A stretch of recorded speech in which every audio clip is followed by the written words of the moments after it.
estamos dando início ao programa A Voz do Cooperativismo. Programa este que tem o intuito de entrevistar as principais lideranças do cooperativismo brasileiro. Hoje estamos aqui na Agroindústria Frimeza. Ao meu lado, o jornalista Juliano De Luca e também o presidente Elias Zidek, ao qual vai dar essa entrevista para a gente, um bate-papo todo informal. Primeiramente, Elias, prazer recebê-lo aí no nosso primeiro programa A Voz do Cooperativismo. É uma satisfação muito grande poder conversar com vocês, e especialmente com um programa que eu tenho certeza, né, de grande importância ao cooperativismo e ao agronegócio do Paraná e do Brasil. Elias, como que a gente pode resumir quem é Elias Zidek? Bom, eu sou engenheiro agrônomo, sou uma pessoa do agronegócio, desde formação, posso dizer, desde criação, porque eu vim do Rio Grande do Sul, exatamente do meio rural, estudei agronomia, cheguei no Paraná como extensionista rural, no serviço público, logo em seguida fui para o serviço privado, né, ou seja, trabalhar em cooperativa. E eu poderia dizer que o cooperativismo está na minha alma. Eu considero o cooperativismo muito além de uma forma de gestão, mas uma forma de organização social que é nobre, porque ela considera a eficiência do capital, mas considera a essência do social, que é o ser humano, que é o produtor rural, que tanto precisa de organização, de apoio, para que ele desenvolva as suas atividades. Então, resumidamente, acredito que eu sou rural, sou do agronegócio e sou cooperativista. Sr. Elias, o senhor participou desde das primeiras ideias aí da criação da Frimeza e agora há poucos dias assume a presidência. Conta um pouquinho dessa história e como está sendo o senhor como presidente agora da Frimeza, depois de tantos anos e de uma história tão intrínseca com a Frimeza. Eu costumo dizer que a minha vida profissional, ela confunde-se com a história da Frimeza. Quando eu estava trabalhando em cooperativa, eu sentia a dificuldade, imagina isso 44, 45 anos atrás. Eu sentia a dificuldade que o produtor tinha de viabilizar as suas atividades. Tudo que se estudava mostrava que a necessidade era agregar valor à produção do cooperado, do produtor.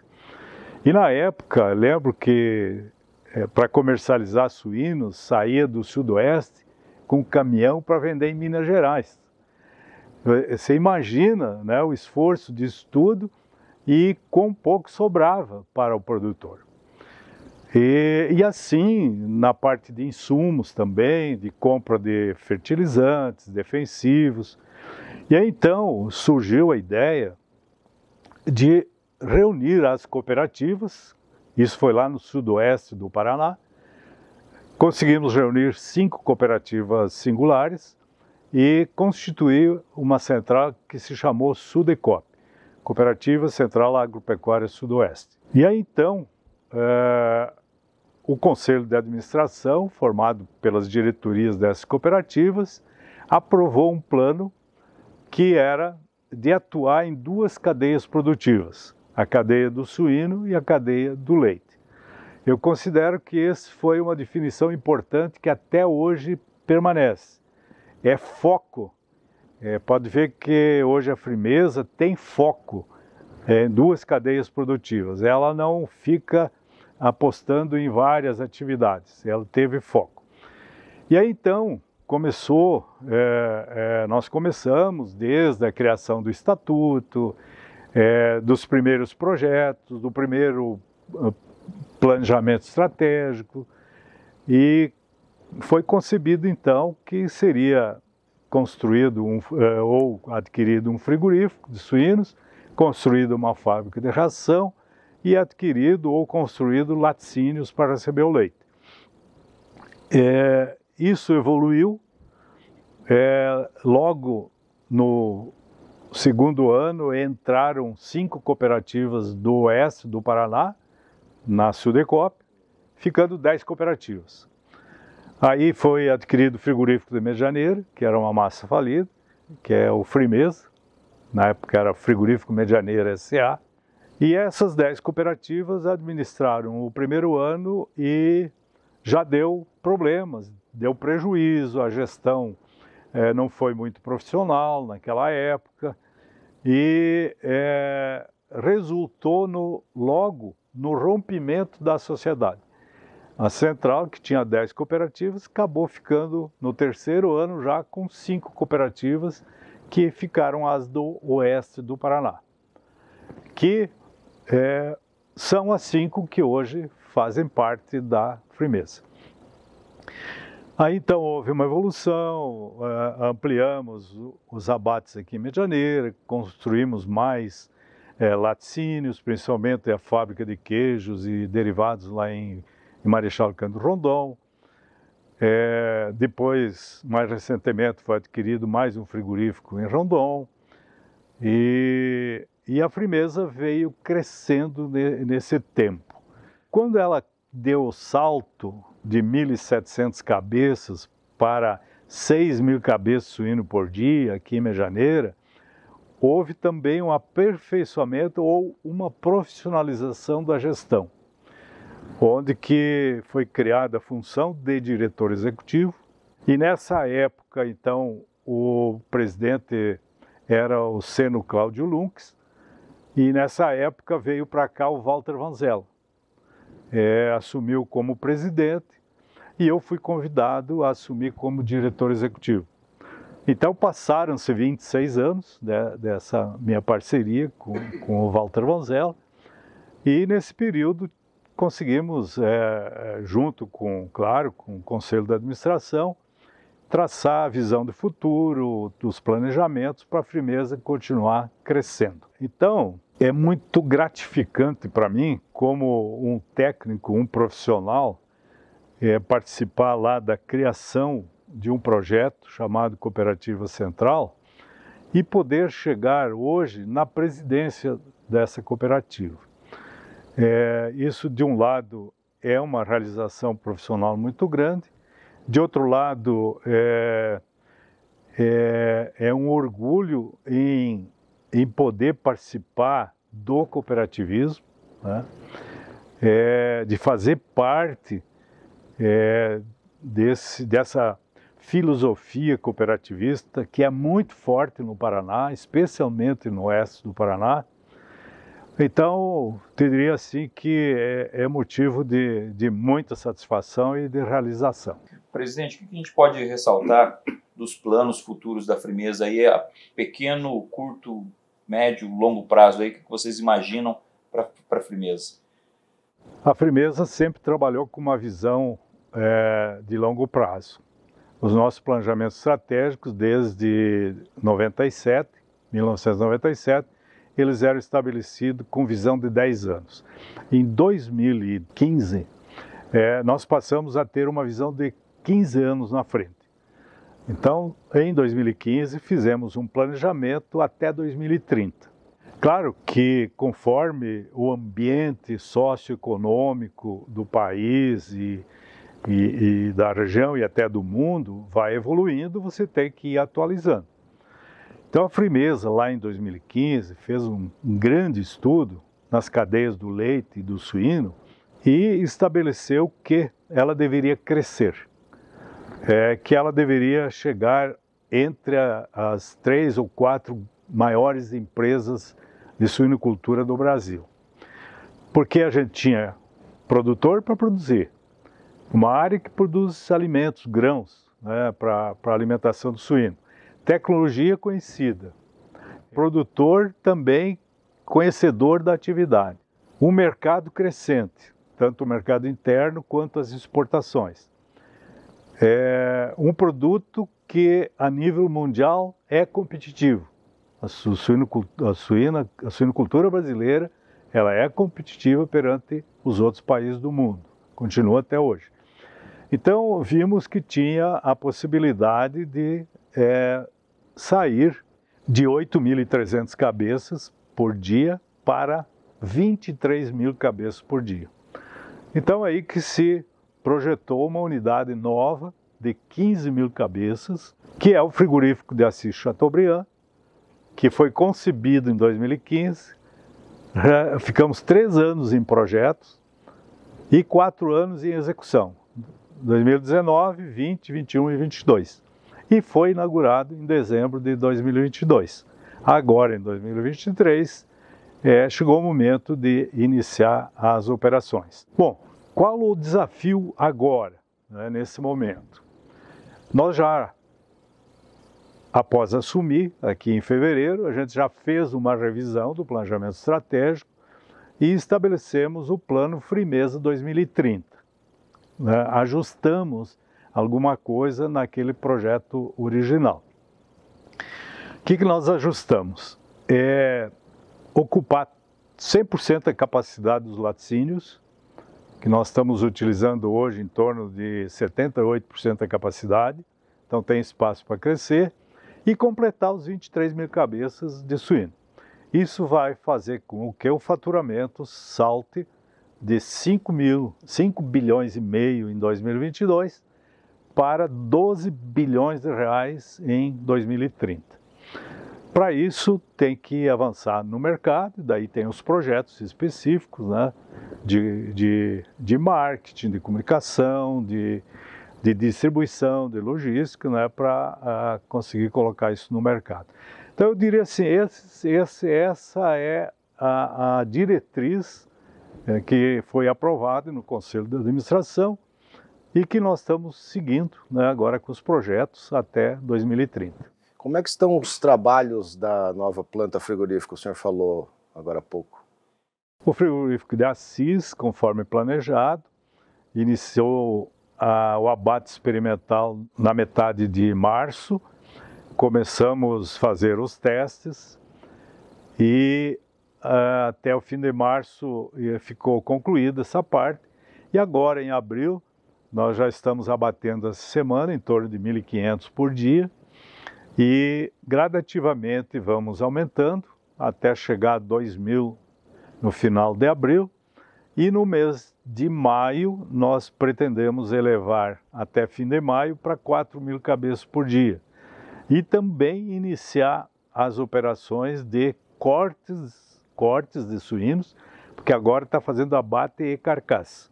Então, a partir de maio, vamos fazer os cortes, tanto para exportação quanto para o mercado interno. E a partir de 15 de maio, também o processo de industrialização naquela planta.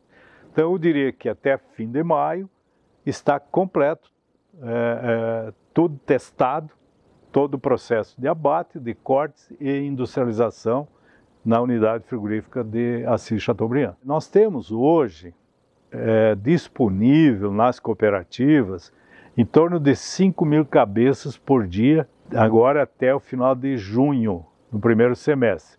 Então nós pretendemos até junho conseguir absorver essas 6.000 cabeças. Mas até dezembro, as cooperativas têm um plano de aumento gradativo, um cronograma de aumento da produção. Tem algumas que estão colocando granjas de produção de leitões desmamados, umas têm iniciadores, produtores fazendo isso, de forma que até dezembro nós teremos 7.500 cabeças por dia de suínos terminados. E é o que a gente pretende absorver, né, nessa primeira etapa. Veja que isso no planejamento inicial estava previsto em 2025 atingir 7,5. Então nós estamos antecipando, né, 2 anos o atingimento da primeira fase, que é 50% de capacidade daquela unidade. Redução no uso de antimicrobianos, uso de robôs, drones, inteligência artificial, tem muita coisa acontecendo no agronegócio, né? Como que a Frimeza vem se transformando para ter um negócio que seja sustentável, que atenda aos interesses dos cooperados, dos investidores, do próprio público consumidor? Existem desafios para a indústria da biossegurança também, para substituir o mais rápido possível, né, deixar as plantas e os animais livres de antibióticos. Eu acredito que vai acontecer antes do que a gente espera. Eu acredito que em 5 anos nós vamos reduzir muito, tanto na produção de leite, na produção de frango, na produção de suínos. Haverá uma redução muito drástica de uso. Nós estamos caminhando por uma era que eu gosto muito da palavra sustentabilidade. Queira ou não, os competidores maiores, e principalmente quem queira ter acesso ao mercado internacional, ele vai ter que se adequar a essas novas tecnologias. E tudo que você falou são tecnologias. Algumas já disponíveis. Por exemplo, a planta de Assis Chateaubriand, ela é altamente sustentável. Ela tem geração de energia solar, claro que não a totalidade, mas uma parte. Ela aproveita toda a água da chuva, aproveita toda a água dos telhados, faz reuso da água de processo, mais ou menos já 40% da água a gente já vai reutilizar, né? Claro, não dentro da fábrica, mas para limpezas e, né, esses anexos. Nós temos a economia cíclica nos resíduos gerados pela indústria. Todos os resíduos, graxas, o esterco das pocilgas, eles vão para o biodigestor. O biodigestor gera o gás metano e esse gás metano volta para a indústria para a flambagem das carcaças dos animais.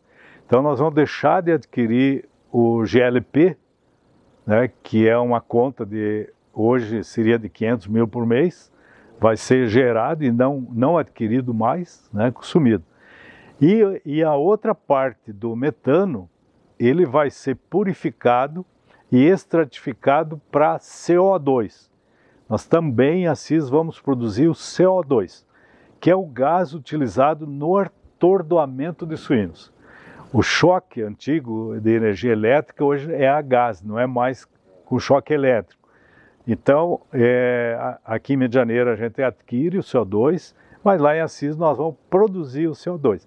Então, de um resíduo, né, que era um passivo ambiental, nós estamos gerando energia através do metano para substituir o GLP e o CO2 para substituir para a flambagem, para atordoamento dos animais. Toda a parte sólida, todos os resíduos de embalagens, todas elas que vêm com insumos, todas elas serão pré-preparadas para reciclagem, né? Já tem um pré-processo lá dentro. Nós estamos trabalhando hoje na melhoria da mucosa intestinal e estamos por fechar contratos com multinacionais que produzem a heparina, que é consumida, é um anticoagulante, né, e usado também para não haver rejeição de órgãos e transplantes, né, para os humanos. A gente está avançando em fazer mais uma escala de processamento em Rondon, porque isso agrega valor para nós, né, para fornecer para as multinacionais. Nós estamos também trabalhando com um processamento mais avançado da pele suína, para que a gente possa fornecer o pré-preparo do colágeno. O colágeno muito em moda hoje, né? Tanto em alimentação especial quanto para aplicações, né, nos humanos. Então nós vamos agregar valor nisso também. Do ponto de vista tecnológico, nós temos hoje dentro da planta mais de 20 robôs trabalhando nas linhas de produção. Então é uma planta moderna e nós procuramos buscar tecnologias avançadas que eliminem o trabalho braçal e o trabalho mais difícil para o colaborador. E assim como fatiamento, encaixotamento, classificação, né? Tudo automatizado e robotizado. Então também tecnologicamente. E o mais importante, todo o processo ele é digitalizado. A máquina transmite os relatórios diretamente para o computador, que imita os relatórios de produção. É a busca da perfeição, né, para não ter erro e aumento de produtividade. Tá? Então, do ponto de vista tecnológico, a planta de Assis é ultra avançada. Presidente, falando um pouco de influenza aviária, né? A Frimeza não trabalha diretamente com frangos, mas seus afiliados sim, né? Caso essa doença hoje seja detectada no Brasil, o senhor acha que as autoridades, o agronegócio, estaria preparado para receber essa doença aí? Essas doenças, principalmente vírus, né, é mais complicado, né, porque ele tem uma propagação mais fácil, né, no ambiente, e se ele acha o local adequado, ele se instala. O Brasil, no caso da gripe aviária, né, até o momento não se identificou, até o ambiente brasileiro um pouco mais quente dificulta mais a proliferação do vírus, então isso nos protege de certa forma, mas eu diria assim, jamais baixar as armas, jamais menosprezar a sanidade. E daqui para frente, sanidade vai se chamar prevenção. Investimentos cada vez maiores, seja dentro das propriedades, quanto no ingresso, seja de máquinas, equipamentos, pessoas que vêm do exterior. Acho que o Brasil tem que ser mais rigoroso nisso, para a gente preservar, pelo menos, o quadro sanitário que nós temos hoje. Como o senhor avalia o preço das commodities? Hoje deu uma recuada um pouco a soja, o milho de repente tende a recuar com a entrada da safra. Como o senhor avalia isso e faz uma relação com os custos de produção da suinocultura e da bovinicultura? Na nossa visão, o ciclo, as commodities no mundo, né, vamos falar aqui em soja e milho, né, trigo, soja, milho, mas principalmente grãos, eles passaram, nós vivemos um ciclo de fartura. Nós tivemos rentabilidades aí 40%, 50%, 60% na produção de soja e milho, dentro de uma safra normal. Isso causado por vários fatores, né? Aumento de consumo da China, lá fora, secas, intempéries em partes produtivas, né?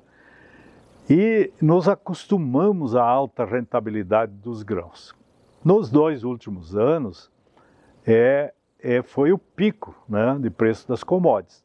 Agora, esse ano, a gente está sentindo uma acomodação desses preços. No nosso entendimento, isso é normal, né? Claro, quanto maior o preço, é melhor para o produtor de grãos. Mas também tem que ver que quem consome o grão, se ele pode pagar esses preços. E foi o que aconteceu nos 2 últimos anos, onde o suíno não conseguia pagar, o frango passou momentos difíceis, né? O leite. Então, nós precisamos buscar um ponto de equilíbrio entre commodities de grãos e as commodities de proteína animal. Então, eu acredito que esse ano haverá uma acomodação de preços, mais ou menos nos níveis que estão hoje, né? É claro que entre safras sempre dá oscilação, mas se as safras forem normais, os preços que estão hoje remuneram o produtor de grãos e viabiliza as proteínas animais. Para te dar um exemplo, nós chegamos a um custo de suíno em torno de R$ 7 no ano passado. Quando falo nós, é as 5 cooperativas filiadas, seus integrados. E hoje o custo de produção, ele fechou o mês de março em 6,42. E a tendência é reduzir um pouco mais esse custo de produção. Puxa, isso viabiliza toda a cadeia do suíno e toda a cadeia do frango. E também mantém viável o produtor de grãos. Então, eu acho que está caindo, no meu modo de ver, numa estabilidade que é bom para todos. A suinocultura que acabou sofrendo mais, né? Principalmente 2021, 2022, né, que foi terrível, porque o custo de produção foi muito alto. Esse é o nosso desafio aqui, diário, porque nós aqui tem que olhar o produtor, a cooperativa que faz a ração e a central que industrializa e comercializa. O que a gente tem que administrar aqui? Olhando o equilíbrio dos 3. Então, basicamente, nós olhamos para formar preço para a cooperativa lá e o produtor, olhamos 3 pontos fundamentais. Primeiro, quanto eu posso pagar? Quer dizer, o meu negócio consegue pagar quanto? É o empate técnico aqui, né, econômico. Segundo, pelo menos o empate. Segundo, qual é o custo de produção da cooperativa e do produtor? E terceiro, como que anda o mercado? Como o mercado está trabalhando? E eu posso dizer que durante todo esse período de crise, nós nem um dia pagamos menos que o custo de produção. Isso custou, ou seja, eu não digo que é custo, mas foi um investimento que a Frimeza fez em torno de 150 milhões de reais só o ano passado para sustentar o preço que não gerasse prejuízo. Para que eles se mantessem. Isso saiu do resultado, né? Assim mesmo, nós tivemos um pequeno resultado, mas foi positivo. Mas podia ter um grande resultado, mas de nada adianta se o produtor não tivesse viabilizado. Então, esse é o equilíbrio que o gestor tem que ter dentro aqui do cooperativismo e dessa cadeia produtiva, tanto suíno quanto leite. Isso que a gente ia falar agora, em relação ao leite, né? Como que entra esse mercado agora, o que ele consegue crescer ainda daqui para frente? O leite é um produto de uma cadeia produtiva muito interessante. Tem os seus altos e baixos, mas nos 2 últimos anos ele vem para um patamar diferente. A produção de leite está se concentrando mais em médios e grandes produtores.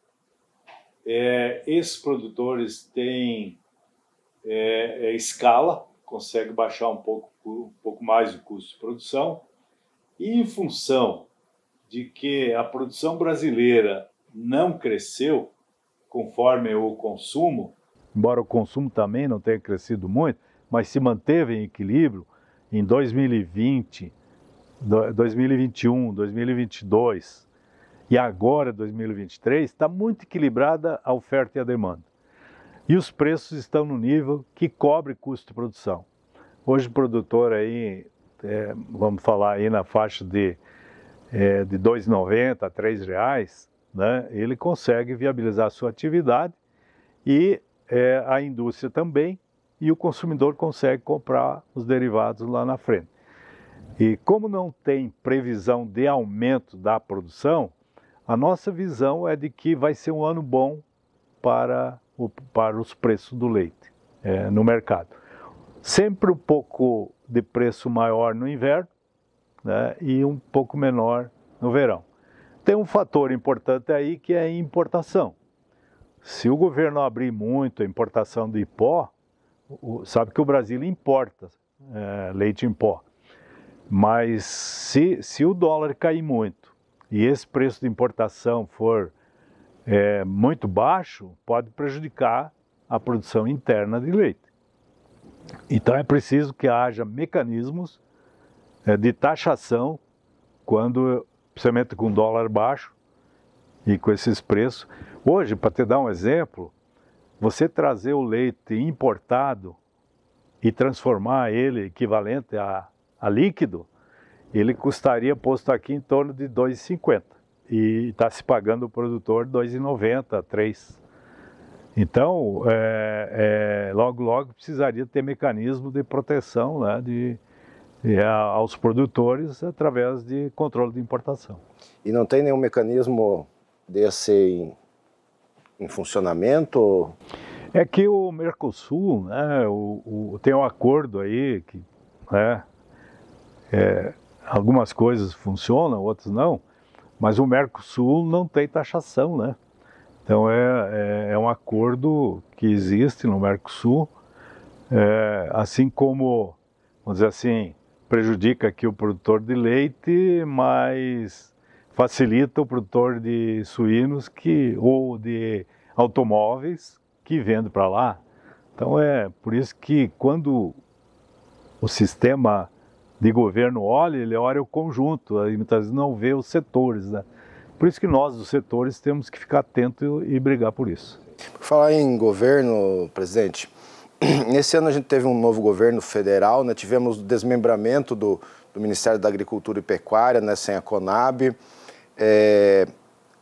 As invasões de terra começaram a ser um pouco mais intensas no Brasil, isso traz muita insegurança para a produção. O ministro da Agricultura recentemente falou, atrelou o agro brasileiro à questão do desmatamento, o que na verdade o agro busca sempre o oposto, né? Que tipo de coisas podem acontecer com esse tipo de atitudes assim, ou esse tipo de ações? Como isso pode refletir no agronegócio? Olha, você entrou num assunto estratégico, eu te diria assim, vital para o agronegócio, né? Todos esses temas que você levantou são preocupações constantes de nós do agronegócio. O governo que assumiu, a gente sabe que tem uma filosofia, né, um tanto socialista e que não enxerga como problema o que é problema para quem produz. Então isso é preocupante. Seguindo, eu esqueci aqui o nome do colunista, né? Mas lá no começo do ano ele falou o seguinte, que se esse governo não fizer nada e não mexer nada, vai ficar muito bom. Então é o seguinte, o medo que se tem é que tudo que vá mexer seja prejudicial ao agronegócio. Então qual é a postura que nós temos que ter?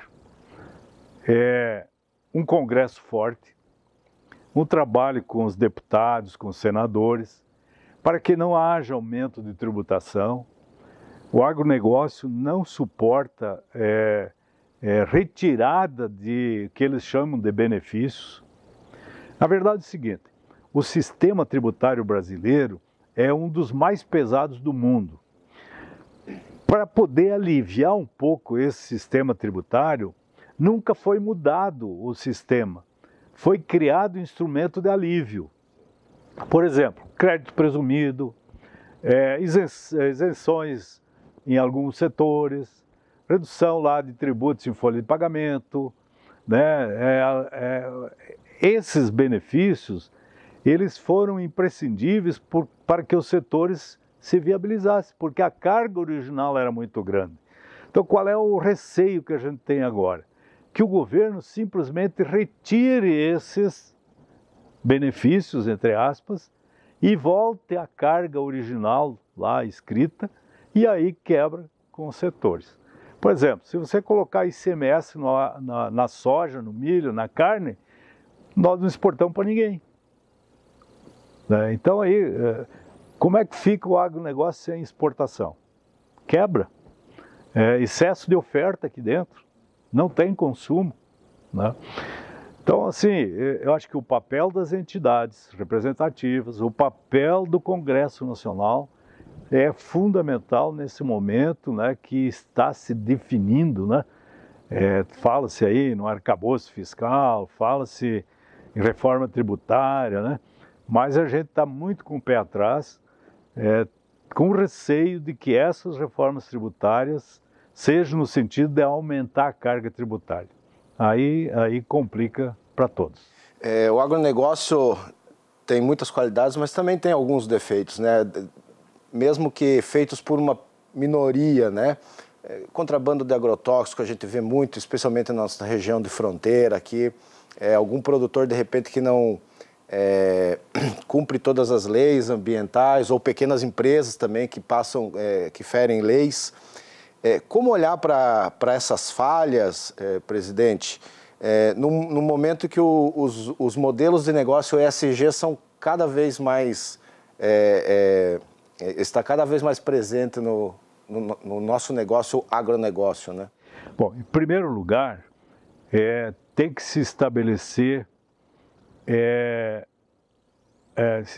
a segurança jurídica, né? O que é legal, o que não é legal, o que é lei, né? Um Supremo Tribunal não pode estar mudando interpretação a toda hora. Então, todo investidor, seja em que ramo for, ele precisa ter uma questão regulatória resolvida. Muito bem, esse primeiro passo. Quanto à questão de contravenções, né, com, sei lá, desmatamento ilegal, contrabando de agrotóxico, nós somos radicalmente contra e tem que haver punição. E a punição tem que ser exemplar. Mas isso eu posso afirmar que é um percentual muito pequeno perante o grande negócio que é o agronegócio. Mas somos favoráveis que haja controle e que haja punição para aqueles que desviar. Mas, do outro lado, também tem que ter a delimitação, né, exata para que cada produtor, cada empresário rural saiba onde que estão seus limites e não ultrapasse, né? A gente sabe que tem exageros. A própria questão do Código Florestal, né? Hoje as interpretações são variadas, depende do órgão, né? Depende da entidade. Então isso precisa ficar mais claro também para que cada um saiba até onde pode ir. Presidente, uma presidência das cooperativas menos homem do campo, vamos dizer assim, entre aspas, e mais executiva, né? Com executivos, CEOs administrando essas cooperativas que são gigantes hoje, né? Diante de um mundo que está sempre em transformação, o senhor acha que está surgindo um movimento de um novo modelo de gestão dessas cooperativas? A nossa visão é no sentido de que as cooperativas se tornaram e estão se tornando grandes empresas competidoras no mundo, né? Não só no Brasil. E, naturalmente, isso exige uma gestão cada vez mais apurada, uma gestão cada vez mais profissional.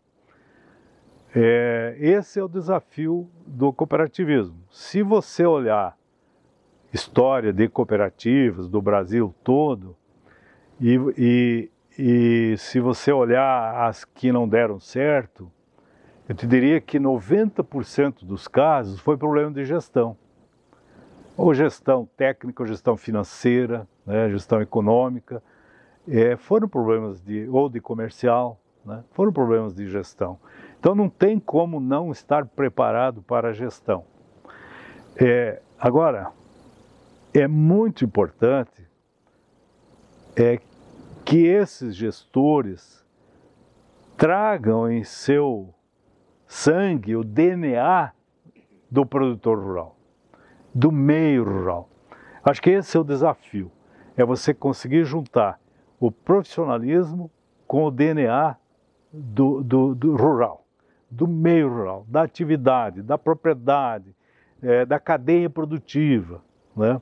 Porque se você colocar na gestão de uma cooperativa o melhor administrador da indústria de aviões, né?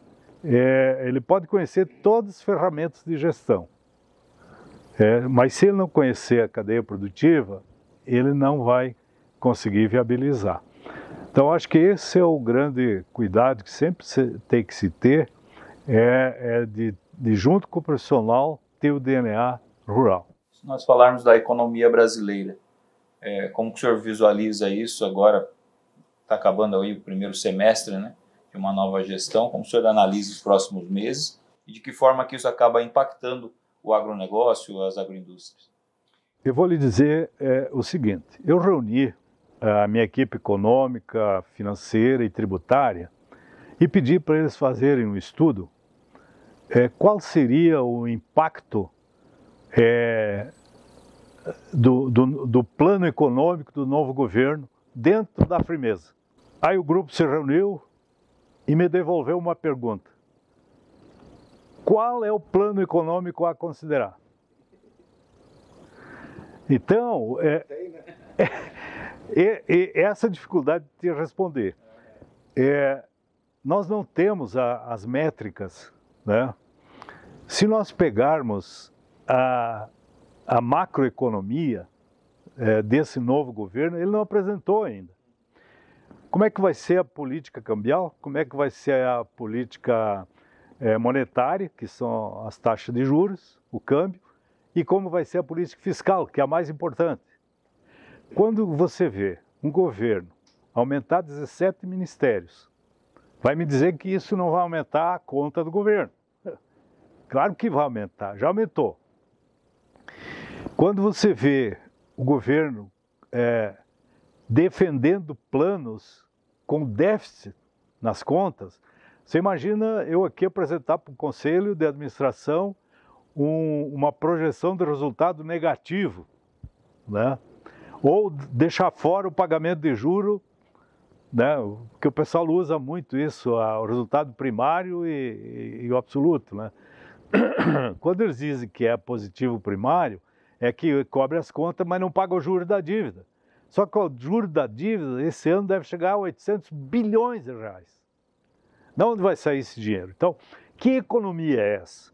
Quais os parâmetros para se analisar a economia? Então, sinceramente, eu tenho muita preocupação com esse novo governo, exatamente com a área econômica. Para onde vai, o que vai fazer, né? Como é que vai conduzir e qual é a visão para frente que o governo tem. Vamos esperar o tal do arcabouço aí, que por enquanto é só um arcabouço, precisa conhecer o recheio, né? Para a gente saber qual é o comportamento que até nós dentro das empresas vamos ter. Uma coisa é certa, dificilmente o empresário vai investir esse ano até não ter uma claridade, né, de para onde que vai a economia. Presidente, qual que deve ser a agenda do agronegócio brasileiro no cenário mundial nos próximos anos aí? O primeiro item da agenda do agronegócio é mudar,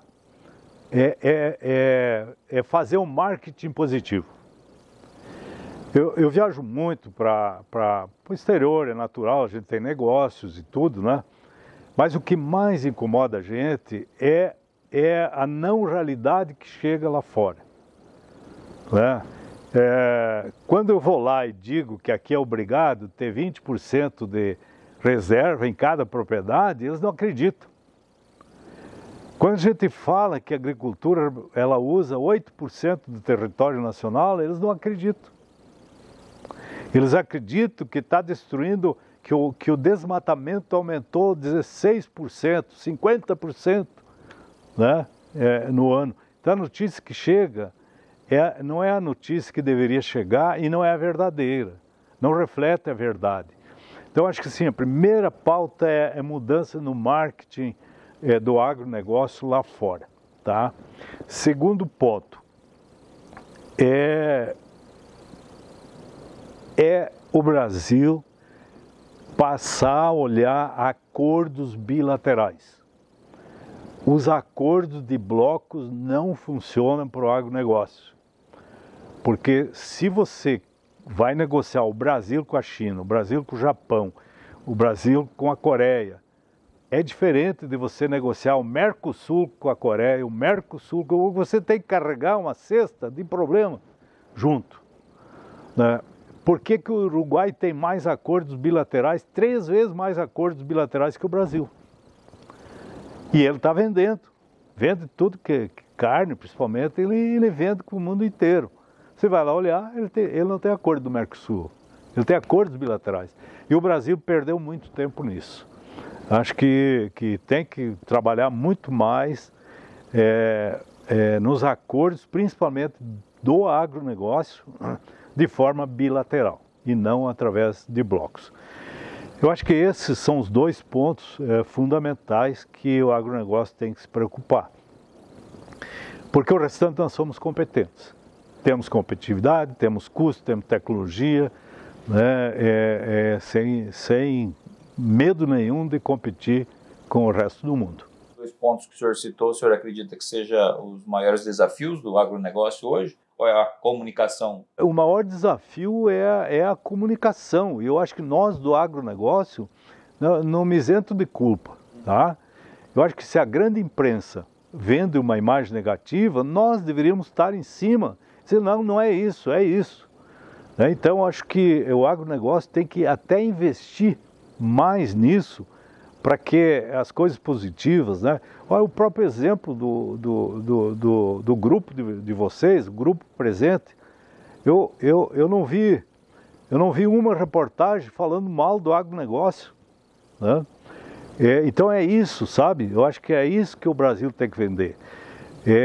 E não é inventar coisa, é falar a verdade, né?